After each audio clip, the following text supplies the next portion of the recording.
นี่ติดตอนเขาทุกคนเข้าสู่สิ่งที่สอนน้องสารเด้อมือขนาดที่เขาจะเฮ็ดยักษ์งานแล้วมีทางเที่ยงมาทุกคนละแล้วเมื่อวานนี้พบทันได้ไปสร้างวัดต่อเนาะหลังจากปิดมีวัดไฟก็คือบ่ได้ไปก่อเดือจากตอนนั้นทันบ่ทุ่งกันแล้วเมื่อวานนี้พอได้ไปสร้างวัดทันหลายมือเติบตัว4 มือที่ไปก่อกับโบกนะแต่มือเพิ่นเฮ็ดแล้วทุกคนแล้วเพิ่นละสิแล้วก็ไปเบิ่งกันแต่ว่าบ่แม่นแล้วแบบกระดานแล้วกระเบื้องพื้นแล้วแบบกับประมาณสีแล้วนะก็ของพอหันแล้วแต่กับมีว่าอย่างพอเป็นติดกะโลแล้วไปฮอสซิเดอร์แล้วทุกคนว่าคิดจะพาทุกคนไปเบิ้งนะก็เป็นเดิมที่สิงามจะพาทุกคนเรียกงานรัดบ้านแล้วเราได้สิพาทุกคนไปตะลุยฮะมันที่เสิร์ฟไอ้เอ้ยไอ้ไปวัดน้ำไม่กิ๊กบ่ไปวัด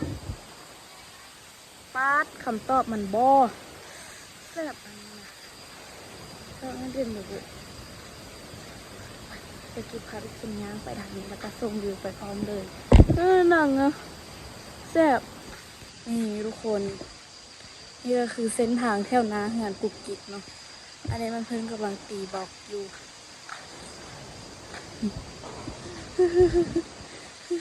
ปาดติดไปหมดเลยยาฟ้าล่างเนี่ยอันใบอันนี้ทุกคนฮ้องว่าใบอันเดียวส่วนอยู่บ้านที่อยู่ประเทศกุกอยู่ประเทศลาวแท้ๆนะเขากับซีฮ้องบ่คือกันขนาดอยู่เมืองเดียวกันแท้ๆก็ยังฮ้องบ่คือกันบางคนก็ฮ้องยาคิ้วบางคนก็ฮ้องยาฝรั่งบางคนก็ฮ้องต้นอันเดียวต้นอันเดียวเพราะว่าต้นอันนี้นี่มันสามารถดีกระเพาะได้แม่นบ่เป็นเฮ็ดเป็นยาปิ้นปวดกระเพาะแม่นบ่เห็นตอนนั้นแม่ปลาคูนเป็นกระเพาะข้างหน้า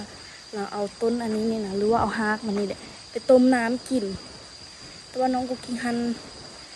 เป็นกระเพาะคือกันแต่ยังบ่เคยกินอันนี้หรือว่าเคยกินบ่วะเคยยำกินใบคมๆมันนี่นะแล้วใบอันนี้นี่มันก็สิสวยเป็นยาอีกเด้นี่แบบเป็นแบบพวกที่เฮาลมมาละแค่นค่าเฮาบาดหั่นนะทุกคนละเฮาเอาอันนี้มาเสื้อละถ้ามันหันสิดีเมื่อเช้าสมีกับมันสิดีมันสิหยุดห้ามเลือดแต่ว่าถ้าสิไปห้องหมอเดี๋ยวนี้ห้ามเอายาอันนี้ใส่ผลวันนะมันสิเฮ็ดให้เกิดเสื้อบ่ติดเสื้อบ่เพราะว่าเขาสิได้ไปล้างบาดอยู่ดีบ่ต้องเอาใส่ถ้าเป็นบาดใหญ่แพ้ใหญ่ที่สิต้องได้หยิบพันบ่ต้องเอาอันนี้ใส่คือกิ๊กตอนนั้นมันบ่ตันกิ๊กลมบ่มันกิ๊กลมกิ๊กเยียบแก้วละตีนกิ๊กคุยเฮ้ยคือว่าบุถึกว่ะมีละตีนน้องกุ๊กกิ๊กขนาดแล้วมันบาดนักขนาดทุกคนแบบประมาณนี้เลยทุกคนความกว้างของบาดขนาดตีนกับค่าทุกคนลากลับไปยิบทุกคนไปยิบกับประมาณ10 เข้มหรือว่า10 ปลายเข้มนี่แหละ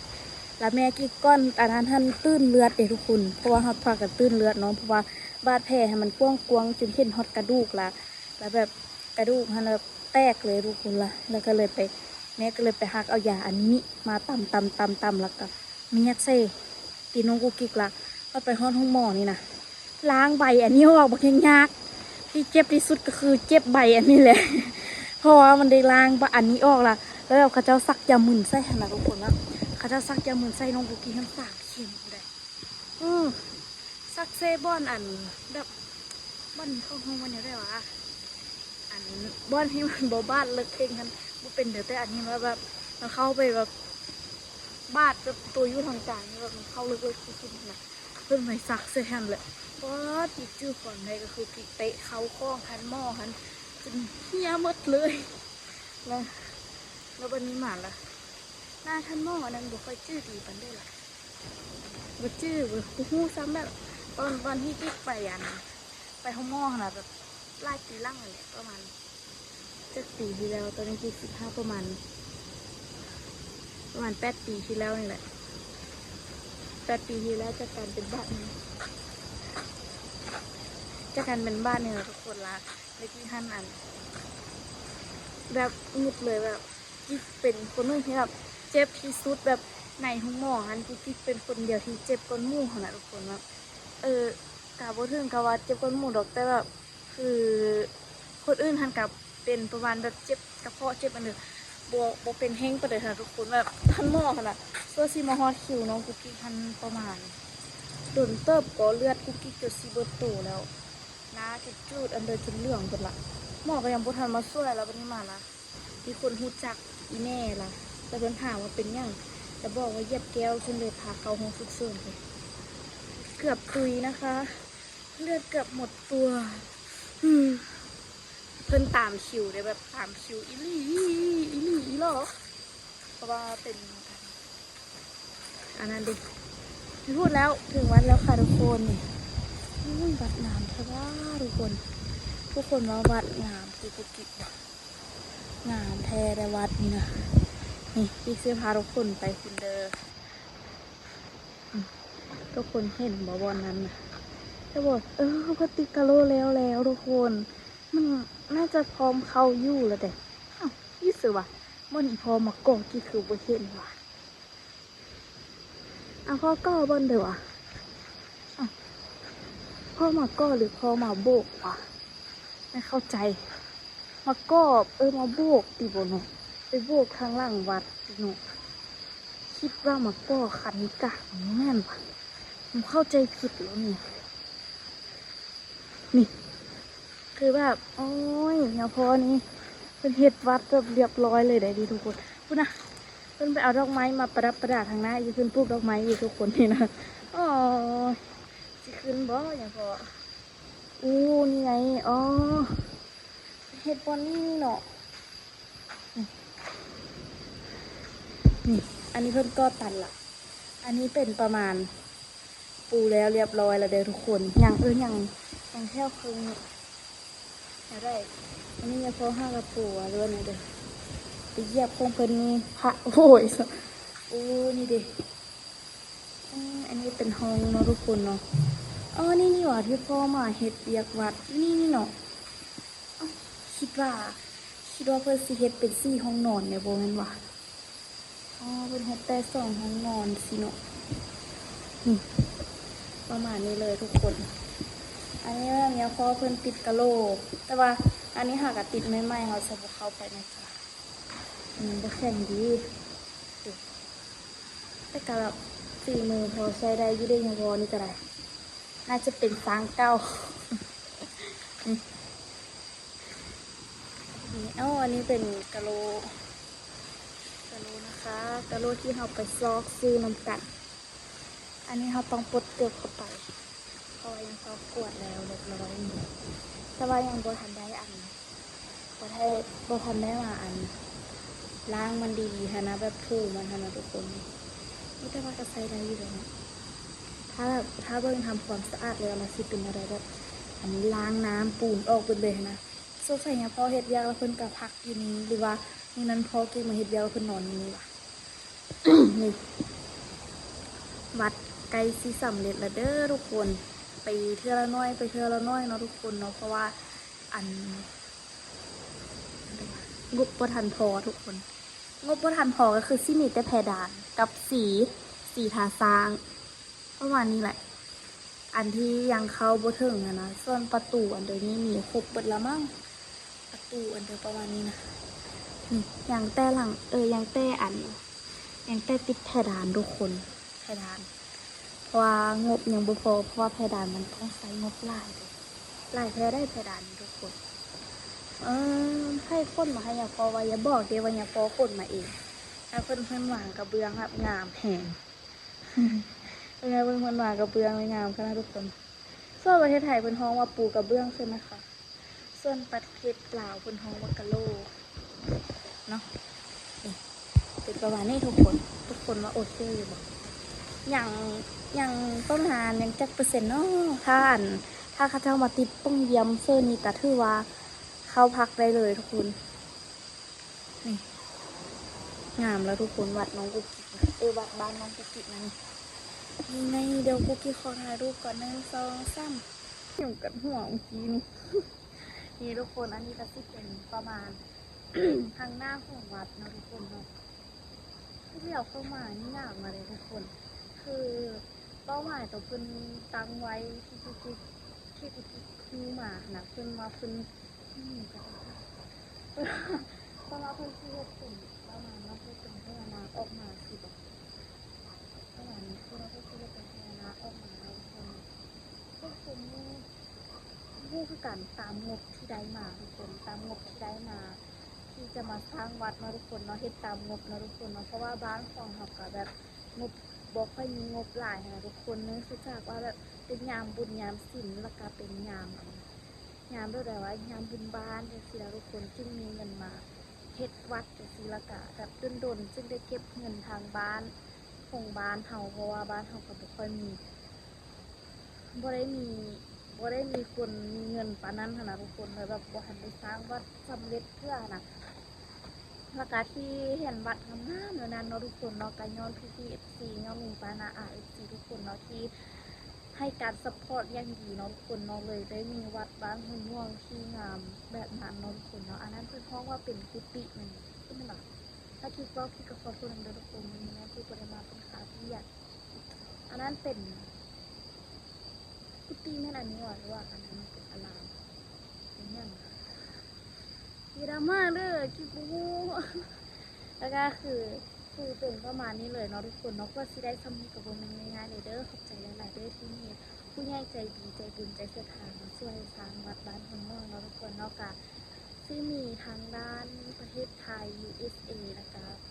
ประเทศลาวของแล้วก็หลายๆประเทศมารวมกันเนาะทุกคนเนาะอันแบบอยู่ทั่วที่เป็นที่ไทยเป็น FC น้องกุ๊กกิ๊กหนนะแล้วเพื่อนทันจะมาช่วยเป็นแต่ว่าซึ่งเว้าบอกไปเขาคอเลยหรือว่าน้องจะเป็นบ้าทุกคนกับที่เป็นประมาณนี้เลยทุกคนมาอย่างส่วนที่ไปท่ายทางขึ้นมาอันบ่เห็นมาทุกคนที่พยายามตั้งกล้องที่เราที่ยองมันขึ้นสุดคือว่าสิได้ทำนี้กับโบมันเรื่องง่ายเลยเนาะทุกคนเนาะคือถ้าให้เล่าเรื่องประวัติความเป็นมาของกว่าสิได้กิติประกาอารามเนาะอันนี้นะสิไปกล้องมาให้ดีก็สิได้อันนี้มานี่โบมันเรื่องง่ายๆเลยเลยทุกคนตั้งแต่ไงตั้งแต่สมัยยาโพอันยาโพยังมาไปซื้อยาโพยังมาที่เพิ่นมีจั่วหลายๆองค์นะทุกคนตั้งแต่พุ่นมาเลยทุกคนแล้วก็จนมาฮอดแบบยาโพเปลี่ยนยาโพอยู่3 องค์นะทุกคนมาองค์นี้เป็นองค์ที่3ประมาณนี้นะทุกคนองค์ที่เพิ่นอันอยู่ในตอนที่เฮาเริ่มสร้างวัดค่ะทุกคนเป็นเพิ่นตอนนี้เพิ่นไปอยู่ใส่อยู่แถวบ้านเพิ่นตี้เพราะว่าเพิ่นเป็นอันเพิ่นเป็นนั่นเลยว่ะแล้วเพิ่นท่านกลับเมืองรักษาอยู่บ้านเนาะทุกคนเนาะประมาณนี้แหละที่ฮู้มาสืบโบเบิร์ตจ้ะคือแบบพี่เคสคลิปมาคลิปไปแล้วอ่านเมน PPFC บาง PPFC กันนะคะแต่ทุกคนบาง PPFC กันเขาบุค่อยม่วนปันได้คืออันทุกคนคือกิ๊กไปเห็น PPFC มาตักแต่เพิ่นเมนมาเพิ่นไปเบิ่งคลิปเก่าๆกิ๊กขนาดแล้วเพิ่นเมนขึ้นมาละคลิปตัวนั้นมันแจ้งเตือนเนาะกิ๊กเข้าไปเบิ่งแล้วมี PPFC คนหนึงเพิ่นว่า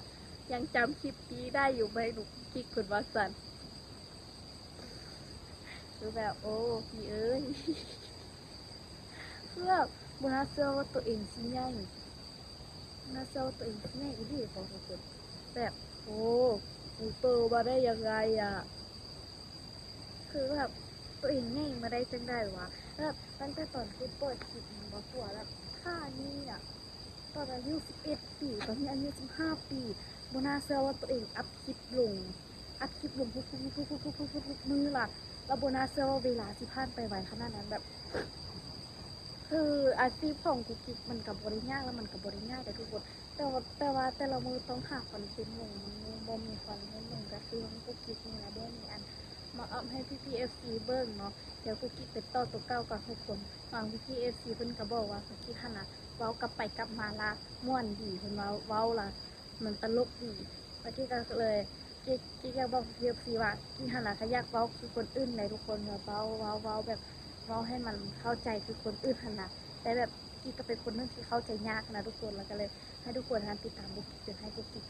บุแม่ให้ทุกคนติดตามกุ๊กกิ๊กขนาดจนฮอดตอนจบแล้วทุกคนให้สิเข้าใจเองเนาะฟังกลับไปกลับมากลับไปกลับมาแล้วทุกคนให้สิเข้าใจเองนะทุกคนเนาะซึ่งกิ๊กไปตัดคลิปนั้นบอกกิ๊กก็ไปฟังตัวที่ตัวเองเว้าเองนั่นแหละเว้าไปเว้ามา ฉันพูดอีหยังวะแต่บ่เข้าเจอคือกันเนาะทุกคนเนาะต้องขอโทษขออภัยเรื่องที่ FC ที่คิดเว้าบ่ค่อยเป็นครอบเป็นครัวกันเด้อทุกคนเพราะว่าคิดเว้าไว้แล้วคือตาบ่ค่อยคู่เหมือนต้องขอโทษที่ FC หลายๆเด้ออย่าติดอย่าดราม่าทุกทีเด้อทุกคนเด้อให้ทุกคนติดตามคลิปไปกันสิเรื่อยๆเด้ออย่าดราม่าเด้อพี่ FC มาติดตามคลิปหลายๆเด้อเดี๋ยวน้องคลิปทุกคนช่วยทุกคนติดตามคลิปจนไปมือที่คลิปเติบโตเป็นสาวใหญ่ครับมีบ้านมีรถมีเงินมีเงินมีคำเป็นของตัวเองกันเด้อแล้วทุกคนก็อยากคือทุกคนก็อย่าเลิกยกเลิกติดตามบุกี้เด้อถ้าบุกี้มีสิ่งนั้นแล้วทุกคนกดติดตามรุ่นลูกรุ่นหลานรุ่นเล่นที่คิดก่อนไปเลยไอ้ยุงกัดหัวมือนี้รู้สึกว่ามือนี้ตัวเองน้องเลยค่ะสงสัยมือนี้กินยาผิดกล้องไหนเห็นบอกกูกินซีเอาไม่ยากหรอกอันกูกินขนาดเห็นบอกกูกิกมาเข้าวัดกับแม่จำปีกิกบริไฟมักป้ากันเด้อส่วนมาคนเดียวเปิดสนุกปากเองจ้ะงามเลยเป็นคือสิกูกิกนี่นะทุกคนอันนี้ก็สิเป็นทางงานวัดที่กำลังสร้างทุกคนเนาะก็ซีเอาอยู่เลยด้วยทุกคนกูกินรู้สึกว่าเพิ่นสร้างวัดผิดมากอย่างนี้แบบอันนี้มาอยู่แถวนี้ขนาดแบบก็ต้องเอาไปอยู่เลยๆแล้วมันจะสิ่งเป็นที่ว่างๆตอนนั้นท่านบริมีพื้นที่หลายตอนนี้ตอนนั้นท่านมีพื้นที่แค่เป็นดินแดงมีซื่อๆละแล้วแบบนั้นหน่อยละ เป็นดินของแม่ปูข้างบ้านข้างวัดนี้เราเพิ่นแบ่งดินอันนี้ให้ละบ้านได้แบ่งดินรวมทั้งหลังพูดให้กับในปูเพิ่นประมาณนี้แหละที่รู้มานะคะตอนที่เริ่มมาสร้างวัดนี่นะตอนที่มาเริ่มสร้างวัดอันนี้นะคือตอนนั้นท่านมีแต่เสากับหลังคาแล้วก็อันนั้นยอยฟ้าว่ะประมาณนั้นตอนที่กิ๊กมาเริ่มถ่ายคลิปค่ะมีเสากับยอยฟ้าแล้วก็หลังคาแล้วกายนั้นกับบุมีอย่างเลยหรือว่ามีวะมีกะโลดอนที่พระเพิ่นอยู่นะประมาณนั้นทุกคนละแล้วกายนั้นมากับเป็นPPFC เพิ่นเป็นคนสร้างเนาะเป็น FC ใจดีเพิ่นสร้างเพิ่นสวยๆกันคนละเล็กคนละน้อยผู้หลายเติบแล้วก็เลยได้วัดอันนี้มาทุกคนแบบงามแหงแบบทางพื้นก็ว่างามๆนี่แหละเพราะว่ามันเป็นอันนั้นส่วนนี้ท่านสิงามแบบงามสุดๆเลยเพราะว่า มันเป็นคณะเกียรติพ่อประตูมาอนามัยวัดให้ประตูทางป้าวัดวะมันนกเนาะเท่าไวเดอร์ระวังล้มเนอะโอ้ยกูกิ๊กกะยักสวยอยู่เด้อทุกคนแต่ว่ากิ๊กสวยบ่ได้เนาะนี่นะกิ๊กยันอีบงเขาเล่นโอ้ประตูตู้ปยันบงวะโอ้กิ๊กยานเลยทุกคนยานอีบงเขาเล่นทุกคนยานกันต้นนี้บงเขาเล่นหลายประตูปยันนี่คนน่าเตะ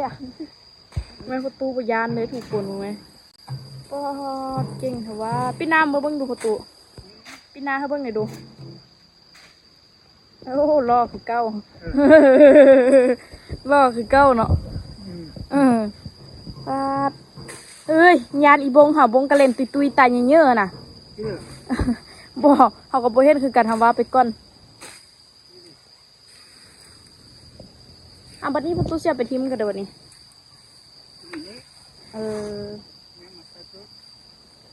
ปาดสมอมันจะกระผู้ใดประตูทางมาแต่ฝุ่นไหนว่ายุกิกอันถ่ายคลิปยุฝุ่นกิกเลี้ยวเฮ็ดกิกเลี้ยวมาเห็นกลมงุบเมื่อกันนะตู้เด้อกิกเห็นกลมเงยกิกคิดว่ามันผู้เด้อที่แท้มันประตูนี่เนาะว่าทุกคนเดี๋ยวคลิปนี้กิ๊กไปก่อนเลยทุกคนเด้อเจอกันคลิปหน้าเด้อว่ากิ๊กจะพาทุกที FC ไปใส่เนาะโปรดติดตามกุ๊กกิ๊กไปเรื่อยๆเด้อทุกคนเด้ออย่าฟ้าวคลิปกิ๊กด้วยคลิปนี้กิ๊กไปก่อนทุกคนบ๊ายบาย